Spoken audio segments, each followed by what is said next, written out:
আজকে আমরা জানব বিসমিল্লার বরকতে কিভাবে একটি পরিবারে বরকত নেমে এলো।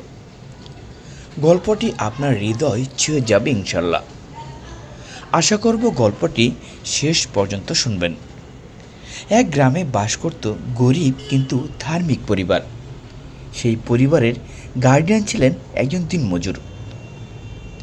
সেই পরিবারে একটি ছোট ছেলে ছিল, নাম হলো আয়ান।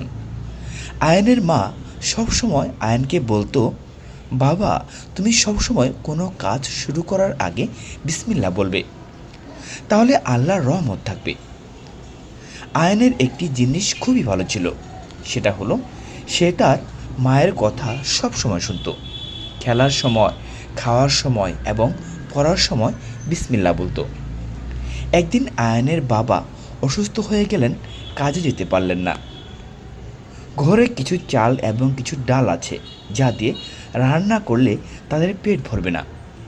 আয়নের মা খুব চিন্তিত হয়ে পড়লেন।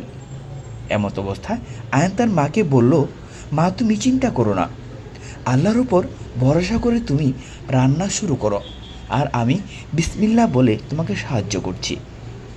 এই কথা শুনে মা একটু মুচকি হাসলেন। আয়নের মা অল্প চাল এবং ডাল দিয়েই রান্না শুরু করলো। আয়ন পাশে থেকে বিসমিল্লাহ বলে সাহায্য করলেন।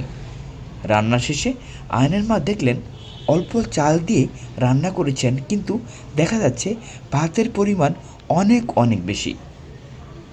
এরপর তারা খাবার খেয়ে নিলেন। ঠিক সেই সময় দরজায় কড়া নাড়লেন একজন মুসাফির। মুসাফির বললেন, আমাকে কিছু খাবার দিবেন, আমি খুবই ক্ষুধার্ত। আয়নের মা মুসাফিরকে খাবার দেওয়ার পরও খাবার কিছু রয়ে গেল।